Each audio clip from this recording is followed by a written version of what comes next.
الحمدللہ رب العالمین والصلاة والسلام علی سید الانبیاء والمرسلین اما بعد فاعوذ باللہ من الشیطان الرجیم بسم اللہ الرحمن الرحیم۔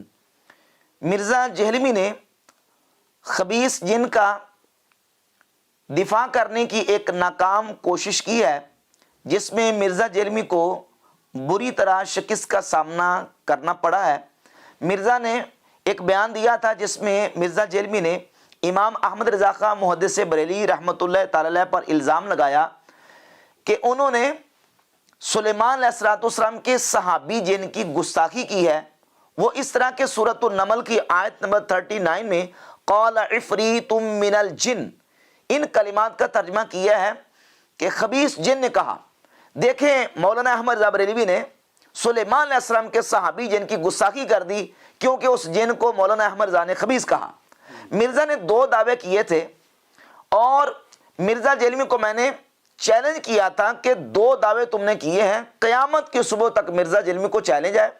ایک تو دعویٰ یہ تھا کہ وہ جن سلیمان علیہ السلام کا صحابی تھا، مرزا جہلمی نے اس کا ثبوت پیش کرنا ہے۔ قرآن مجید کی کسی آیت سے، رسول اللہ صلی اللہ علیہ وسلم کی کسی حدیث سے ثبوت پیش کرے گا کہ وہ جن سلیمان علیہ السلام کا صحابی تھا۔ صحابہ کے اقوال میں سے کوئی قول پیش کرتا یا مفسرین کے اقوال میں سے کوئی قول پیش کرتا، کسی مفسر کا، کسی محدث کا، کسی دینی امام کا قول پیش کرتا کہ فلاں امام محدث مفسر صحابی تابعی نے یہ کہا ہے کہ وہ جن سلیمان علیہ السلام کا صحابی تھا۔ مرزا جہلمی ثبوت پیش نہیں کر سکا۔ اور اصول دین کا یہ ہے، امام بخاری رحمۃ اللہ علیہ نے صحیح بخاری میں باب قائم کیا ہے کہ دلیل مدعی نے دینی ہوتی ہے، اور جامع ترمذی میں 1341 نمبر اور السنن الکبریٰ للبیہقی میں اور دیگر حدیث کی کتابوں کے اندر حدیث ہے، رسول اللہ صلی اللہ علیہ وآلہ وسلم نے فرمایا البینۃ علی المدعی والیمین علی المدعی علیہ۔ دلیل مدعی نے دینی ہوتی ہے اور مدعا علیہ پر صرف قسم ہوتی ہے، دلیل دینا مدعی کا کام ہے۔ مرزا جہلمی نے دعویٰ کیا تھا کہ وہ جن سلیمان علیہ السلام کا صحابی ہے۔ اب جب میں نے چیلنج کیا کہ اس پر ثبوت پیش کرو، دلیل پیش کرو، تو مرزا نے کس انداز سے جواب دیا، اور پھر جو اس نے زبان استعمال کیا، جس طرح کے ہلکے الفاظ میرے لیے استعمال کیے، مرزا جہلمی نے لعنتیں تک کی ہیں، ان لعنتوں کا جواب تو میں نہیں دوں گا اور ان ہلکے الفاظ کا جواب بھی نہیں دوں گا، لیکن اللہ کے فضل و کرم سے ہم دلائل کے ساتھ بات کرتے ہیں اور دلائل کے ساتھ جواب دیتے ہیں۔ اور اللہ کے فضل و کرم سے میں نے دلائل اس مسئلے پر پیش کیے ہیں کہ مرزا جہلمی اپنے اس دعوے میں بالکل جھوٹا ہے۔ مرزا جہلمی کے پاس کوئی دلیل نہیں ہے۔ اب الٹا جواب کیا دے رہا ہے کہ دلیل انہوں نے پیش کرنی ہے، دلیل ہم نے پیش کرنی ہے۔ دعویٰ تم کرو اور دلیل ہم پیش کریں۔ البینۃ علی المدعی، جو دعویٰ کرتا ہے وہ دلیل پیش کرتا ہے۔ دعویٰ تم نے کی اور دلیل میں دوں، دلیل پیش کرو۔ اب آج آ کے جو استدلال کیا ہے، وہ استدلال یہ کیا ہے کہ وہ عفریت جن چونکہ سلیمان علیہ السلام کے دربار میں موجود تھا تو اس لیے وہ سلیمان علیہ السلام کا صحابی ہوا۔ اچھا، صرف عفریت جن ہی سلیمان علیہ السلام کے پاس ہوتا تھا اور دربار میں ہوتا تھا، یا کہ اور بھی جنات اور شیاطین سلیمان علیہ السلام کے پاس ہوتے تھے جن سے سلیمان علیہ السلام کام لیتے تھے؟ قرآن مجید کی آیات کے میں نے حوالہ جات پیش کیے۔ سورۃ الانبیاء کی آیت نمبر 82 میں اللہ رب العزت نے واضح طور پر ارشاد فرمایا وَمِنَ الشَّيَاطِينِ مَن يَغُوصُونَ لَهُ وَيَعْمَلُونَ عَمَلًا دُونَ ذَلِكَ۔ شیاطین میں سے وہ تھے کہ جو سلیمان علیہ السلام کے لیے سمندروں میں گوتے لگاتے تھے، وَيَعْمَلُونَ عَمَلًا دُونَ ذَلِكَ، اور دوسرے اس کے علاوہ دوسرے کام کرتے تھے۔ کون کرتے تھے؟ شیاطین کرتے تھے۔ سلیمان علیہ السلام ان سے کام کرواتے تھے، ان سے کام لیتے تھے۔ اللہ رب العزت نے سلیمان علیہ السلام کے ماتحت کر دیا تھا ان کو۔ اور اسی طرح سورہ صاد کی آیت نمبر 37 میں اللہ رب العزت فرماتا ہے وَالشَّيَاطِينَ كُلَّ بَنَّاءٍ وَغَوَّاصٍ، اور شیاطین یعنی جنوں میں سے شیاطین جو تھے وہ کیا کرتے تھے؟ وہ عمارتیں بنانے والے اور غوطہ زنی کرنے والے، سمندروں میں غوطے لگاتے تھے۔ یہ سارے کے سارے شیاطین جو ہیں وہ اللہ تعالیٰ نے سلیمان علیہ السلام کے لیے مسخر کر دیے تھے، اور وہ سلیمان علیہ السلام کے کام کرتے تھے۔ سلیمان علیہ السلام کے دربار میں تو وہ شیاطین اور وہ جنات اور سرکش و شریر جنات بھی ہوتے تھے جن سے سلیمان علیہ السلام کام لیتے تھے۔ یہی وجہ ہے کہ سلیمان علیہ السلام نے اپنے دربار میں اعلان کیا، سورۃ النمل میں ہے، اور فرمایا یا ایھا الملأ ایکم یاتینی بعرشھا، کہ اے گروہ، اے میرے درباریوں، کون تم میں سے ملکہ بلقیس کا تخت میرے پاس لے کے آئے گا؟ تو پھر انہی درباریوں میں سے عفریت جن نے کہا، قال عفریت من الجن انا آتیک بہ قبل ان تقوم من مقامک وانی علیہ لقوی امین۔ انہی درباریوں میں سے ایک عفریت جن نے کہا۔ تو سلیمان علیہ السلام کے دربار میں تو شیاطین بھی آتے تھے جن سے سلیمان علیہ السلام کام لیتے تھے۔ نعوذ باللہ تعالیٰ، کیا اس بنیاد پہ تم ان شیاطین کو سلیمان علیہ السلام کا صحابی کہو گے؟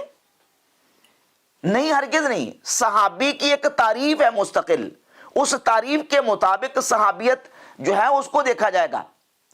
سورہ یوسف کی آیت نمبر 39 میں اللہ رب العزت نے جناب یوسف علیہ السلام کا قول ذکر کیا۔ یوسف علیہ السلام نے جیل کے ساتھیوں سے کہا، یا صاحب السجن، اے جیل کے ساتھیوں، کیا متفرق الہ اور خدا بہتر ہیں یا ایک اللہ واحد قہار؟ حضرت یوسف علیہ السلام جیل کے ساتھیوں سے مخاطب ہو کے فرما رہے ہیں۔ تو کیا یوسف علیہ السلام جو ہیں وہ ان جیل کے ساتھیوں کو اپنا صحابی کہہ رہے تھے، یا ان جیل کے ساتھیوں کو یوسف علیہ السلام کا صحابی کہا جائے گا جبکہ وہ یوسف علیہ السلام کے جیل میں ساتھ رہیں؟ نہیں کہا جائے گا۔ صحابیت کی ایک مستقل تعریف ہے، صحابیت کا ایک کرائٹیریا ہے، اس کے مطابق صحابی کہا جاتا ہے۔ لہذا سیدنا سلیمان علیہ السلام کے دربار میں جو شیاطین اور جنات ہوتے تھے ان سب کو صحابی نہیں کہا جا سکتا۔ ان میں سے شرارتی بھی تھے، شیاطین بھی تھے جن کو اللہ رب العزت نے مسخر کر دیا تھا، اور وہ سلیمان علیہ السلام کے متحد تھے۔ باقاعدہ قرآن مجید کی آیات میں شیاطین کے کلمات ہیں، وَمِنَ الشَّيَاطِينِ مَن يَغُوصُونَ لَهُ وَيَعْمَلُونَ عَمَلًا دُونَ ذَلِكَ، شیاطین میں سے جو غوطے لگاتے تھے اور سلیمان علیہ السلام کے لیے کام کرتے تھے۔ اور مرزا جلمی کہہ رہا جی وہ چونکہ سلیمان علیہ السلام کے دربار میں تھا اس لیے سلیمان علیہ السلام کا صحابی۔ تو مرزا جلمی بری طرح فیل ہوا، بری طرح ناکام ہوا ہے۔ مرزا جلمی اب چونکہ ناکام ہو چکا تھا، دلیل ثبوت اس کے پاس کوئی نہیں تھا، اب پھر لانتیں کرنی شروع کر دی، اور مجھے منافق کہا، لانتی کہا، اور پھر گٹیا اور ہلکے الفاظ استعمال کیے۔ ان کا جواب ہم نے نہیں دینا، کیوں؟ اس لیے کہ ہمارے پاس اللہ کے فضل و کرم سے دلائل موجود ہیں۔ مرزا جلمی بری طرح فیل ہو چکا ہے۔ اب آ جائیں قرآن مجید کی اسی آیت کے اندر یہ کلمات جو ہے، قال عفریت من الجن۔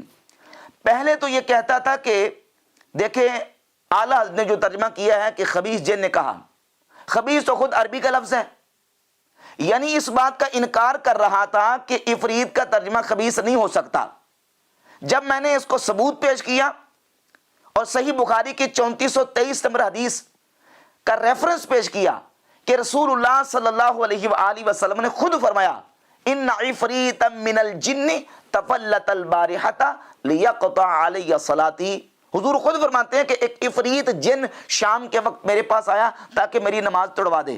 تو اب کہتا جی کہ ہاں عفریت کا معنی خبیث ہے، خبیث ہے، لیکن یہ ہے کہ ایک جگہ پہ معنی اور ہوتا ہے، دوسری جگہ پہ معنی اور ہوتا ہے۔ پہلے تو تم نے انکار کیا تھا، پہلے تو تم عفریت کا معنی خبیث ماننے کے لیے تیار نہیں تھے، اب تم نے کیسے کہہ دیا کہ ہاں خبیث بھی ہوتا ہے؟ اب ہوتا ہے تو پھر ظاہر قرآن مجید کی آیت کی جب ہم تفسیر کریں گے تو اس آیت کے اندر جو لفظ استعمال ہوا، کلمہ استعمال ہوا، اس کا معنی کہاں سے لیں گے؟ خود سوچیں آپ، کہاں سے معنی لیں گے؟ قرآن مجید کی تفسیر یا تو تفسیر بالقرآن ہوگی، قرآن مجید کی ایک آیت کے اندر کوئی کلمہ استعمال ہوا، اسی طرح کا کلمہ کسی اور جگہ پہ استعمال ہوا، تو معنی کے اعتبار سے دیکھیں گے کہ معنی ایک ہی دونوں جگہ پہ استعمال ہوا، تو ایک آیت کے ذریعے سے دوسری آیت کا ترجمہ کریں گے، ایک آیت کے ذریعے سے دوسرے مقام کا ترجمہ کیا جائے گا، تفسیر بالقرآن۔ یا پھر یہ ہے کہ حدیث کے اندر وہ الفاظ استعمال ہوئے تو اس کا معنی دیکھا جائے گا۔ پورے قرآن میں الحمد سے لے کر والناس تک ایک مقام پہ عفریت کا کلمہ استعمال ہوا، اور وہ سورۃ النمل کی آیت 39 ہے۔ قرآن میں تو صرف ایک جگہ پہ استعمال ہوا۔ اب ہم حدیث کی طرف آتے ہیں۔ صحیح بخاری کی 3423 نمبر حدیث میں اور السنن الکبریٰ امام بہقی کی کتاب 10,726 نمبر حدیث ہے، اس میں بھی افریت کا کلمہ استعمال ہوا اور اس میں لفظ ہے جعل الافریت یدنو، افریت جن وہ رسول اللہ صلی اللہ علیہ وسلم کے قریب ہو رہا تھا۔ عبداللہ ابن مسعود رضی اللہ تعالیٰ عنہ فرماتے ہیں جناب جبریل حضور کی بارگاہ میں آئے اور آ کے عرض کی یا رسول اللہ یہ کلمات میں آپ کو بتاتا ہوں، آپ یہ کلمات پڑھیں تو یہ جن اوندے منہ گر جائے گا اور اس کا شعلہ بجھ جائے گا۔ تو نبی پاک علیہ الصلوۃ والسلام نے وہ کلمات پڑھے، جن الٹا ہو گیا اور اس کا شعلہ بجھ گیا، اور وہ جن بھی افریت تھا۔ اب دو حدیثوں سے میں نے بتایا کہ ان دونوں حدیث کے اندر افریت کا معنی خبیث سرکش ہے، تو قرآن کی آیت کی تفسیر ہم حدیث سے کر رہے ہیں، یہاں معنی خبیث اور سرکش ہے۔ اور پھر حدیث کے بعد جب ہم صحابہ کے اقوال دیکھتے ہیں، سیدنا عبداللہ ابن عباس رضی اللہ تعالی عنہما سے اس آیت کی تفسیر بیان کی، تو اس آیت کی تفسیر سیدنا عبداللہ ابن عباس فرماتے ہیں عفریت کا معنی داہیہ۔ اور صحابہ کے بعد تابعین کی تفسیر ہم دیکھتے ہیں، امام مجاہد تابعی سے، امام ابن جریر طبری تفسیر اپنی کتاب میں ذکر کرتے ہیں، سیدنا مجاہد تابعی جو کہ عبداللہ بن عمر کے شاگرد، حضرت عبداللہ بن عباس کے شاگرد، وہ کہتے ہیں مارد من الجن، جنوں میں سے سرکش، مارد کہتے ہیں سرکش کو، اور مارد اس جن کو کہتے ہیں۔ لغت کی کتابیں اٹھا کر دیکھ لیں، الطاغیہ، الطاغیہ تو من یجاوز بالطغیانہ الحد، جو اپنی سرکشی میں حد سے گزر جائے اس کو مارد کہتے ہیں۔ اور قرآن مجید میں سورہ صافات کی آیت نمبر 7 میں یہ شیطان کی صفت وارد ہوئی۔ قرآن مجید میں من کل شیطان مارد، یہ مارد شیطان کی صفت ہے۔ سیدنا مجاہد تابعی رحمۃ اللہ علیہ اس افریت کا معنی بیان کرتے ہیں مارد من الجن، جنوں میں سے سرکش۔ اور 3 کتابوں کے حوالے میں آپ کے سامنے پیش کرنے لگا ہوں۔ امام ابن عبد البر اندلسی کی کتاب التمہید لما فی المعطا من المعانی والاسانید ایک کتاب، امام جلال الدین السیوطی علیہ رحمہ کی کتاب لقط المرجان فی احکام الجان دوسری کتاب، اور تیسری کتاب علامہ شبلی کی، یہ بھی ایک پرانے عالم گزرے ہیں، ان کی کتاب ہے احکام المرجان فی احکام الجان۔ 3 کتابوں کے اندر لکھا کہ افریت کس کو کہتے ہیں۔ یہ افریت جن کی ایک قسم ہے، اور جو جنات ہوتے ہیں ان کی انواع اور اقسام ہیں۔ جو خالص محض جن ہو اس کو جنی کہتے ہیں، اور اگر وہ جن گھروں میں رہنے والا ہو اس کو عامر کہتے ہیں، اور اگر اس میں خباثت آ جائے تو اس کو شیطان کہتے ہیں، اور وہ خباثت اگر بڑھ جائے تو اس کو مارد کہتے ہیں، اور مارد کے اندر مزید اگر خباثت بڑھ جائے تو اس کو افریت کہتے ہیں۔ مرزا جی عربی کی کتابیں پڑھیں، علماء نے عربی کتابوں کے اندر افریت کا معنی کیا لکھا ہے، جو سرکشی میں، جو طغیانی میں، نافرمانی میں حد سے بڑھ جائے اس کو کہتے ہیں افریت۔ اور یہی وجہ کہ صحیح بخاری کی 3423 نمبر حدیث اور السنن الکبریٰ للبہقی میں 10,726 نمبر حدیث کے اندر باقاعدہ طور پہ یہ موجود ہے کہ وہ افریت جن تھا جو رسول اللہ صلی اللہ علیہ وسلم کی بارگاہ اقدس میں آیا اور حضور کی نماز تڑوانا چاہتا تھا، اور سنن کبری بہقی کی حدیث کے مطابق وہ نبی پاک علیہ الصلوۃ والسلام کے قریب ہوتا جا رہا تھا، تو نبی علیہ الصلوۃ والسلام نے کلمات پڑھے تو اللہ نے اس کو اوندہ الٹا کر دیا اور اس کے شعلے کو بجھا دیا۔ قرآن کی تفسیر حدیث مصطفیٰ سے، صحابی کے قول سے، تابعین کے اقوال سے، یہ تو امام مجاہد تابعی کا قول ہے۔ اس کے علاوہ امام حسن بصری رحمۃ اللہ تعالی علیہ سے، امام ابو حیان الاندلسی المتوفی 745 ہجری اپنی کتاب تفسیر البحر المحیط میں اسی آیت کی تفسیر میں لے کے آئے۔ امام حسن بصری فرماتے ہیں یہ افریت جن کان کافرن لیکنہ مسخرا والافریت لا یکون الا کافرا، کہتے ہیں یہ افریت جن کافر تھا۔ مرزا کہتا دلیل آپ دیں، مدعی تم ہو دلیل ہم دیں، مدعی تم ہو کہ وہ افریت جن صحابی تھا، ثبوت پیش کرو، دلیل پیش کرو، اور اگر ثبوت نہیں ہے تو ہم تو پیش کر رہے ہیں، ہم تو احادیث بیان کر رہے ہیں، صحابہ کے اقوال بیان کر رہے ہیں، تابعین کے اقوال بیان کر رہے ہیں۔ امام حسن بصری فرماتے ہیں کانا کافرن، تفسیر البحر المحیط، وہ کافر تھا، سلیمان علیہ الصلوۃ والسلام کے ہاتھوں مسخر تھا، والافریت لا یکون الا کافرا، امام حسن بصری فرماتے ہیں افریت جن ہوتا ہی کافر ہے، افریت ہوتا ہی کافر ہے۔ مرزا جی یہ لے ثبوت، یہ دلیل ہے، ثبوت ہے۔ اور اس کے علاوہ ایک اور تابعی ہیں ضحاک بن مزاحم الہلالی، ان سے امام سالبی نے اپنی کتاب تفسیر السالبی میں، اور اس کے علاوہ امام بغوی نے تفسیر معالم التنزیل میں، ضحاک تابعی المتوحہ 102 ہجری، ان سے اس کی تفسیر نقل کی ہے۔ ضحاک تابعی کہتے ہیں هو الخبیث، یہ عفریت کون تھا؟ وہ خبیث جن تھا۔ صرف امام احمد رضا محدث بریلی رحمۃ اللہ علیہ نے عفریت کا ترجمہ خبیث نہیں کیا، بلکہ تابعین نے بھی اس کا ترجمہ خبیث کیا، مارد کیا، بلکہ امام حسن بصری تو اس کو کافر کہہ رہے ہیں، امام مجاہد تابعی اس کو مارد کہہ رہے ہیں، ضحاک تابعی اس کو خبیث کہہ رہے ہیں، هو الخبیث، وہ خبیث تھا۔ اور اس کے علاوہ امام فخر الدین رازی علیہ رحمہ تفسیر الکبیر کے اندر اسی آیت کی تفسیر میں وہ فرماتے ہیں کہ یہ خبیث تھا۔ علامہ علوسی تفسیر المعانی میں اسی آیت کی تفسیر میں کہتے کہ وہ جن خبیث تھا۔ تفسیر المعانی اٹھائیں، تفسیر مدنی اٹھائیں، تفسیر سالبی اٹھائیں، تفسیر کبیر اٹھائیں، اور دیگر بہت ساری 20 تفاسیر ہیں جن کے اندر مفسرین نے اس کا ترجمہ یہی لکھا ہے کہ وہ عفریت جن، وہ خبیث جن تھا، سرکش تھا۔ اس کے علاوہ اردو تراجم میں شاہ ولی اللہ محدث دہلی کے بیٹے شاہ عبد القادر محدث دہلی، ان کا جو قرآن پاک کا ترجمہ چھپا ہے موضح القرآن، موضح القرآن کے اندر باقاعدہ شاہ عبد القادر محدث دہلی نے اس کا ترجمہ یہ کیا کہ وہ راکشش جن بولا۔ راکشش کا معنی ہے نافرمان، سرکشی کرنے والا۔ کہتا ہے اردو تراجم میں صرف خبیث ترجمہ جو وہ احمد رضا بریلوی صاحب نے کیا ہے، جبکہ شاہ ولی اللہ محدث دہلی ان کے بیٹے شاہ عبد القادر صاحب نے بھی اس کا ترجمہ یہی کیا ہے، راکشش۔ اور راکشش کا معنی کیا ہے؟ راکشش کا معنی ہے نافرمان، طاغی، اور نافرمانی میں جو وہ بڑھنے والا اس کو راکشش کہا جاتا ہے۔ تو یہ مفسرین کے باقاعدہ حوالہ جات موجود ہیں۔ رہ گئی بات یہ ہے کہ اس آیت کے اندر جو اگلے کلمات ہیں، قال عفریت من الجن ان آتیک بہ قبل ان تقوم من مقامک وانی علیہ لقوی امین۔ اب ان آیات کا ترجمہ کرتے ہوئے مرزا جلمی نے ڈنڈی ماری ہے۔ ڈنڈی کیا ماری ہے؟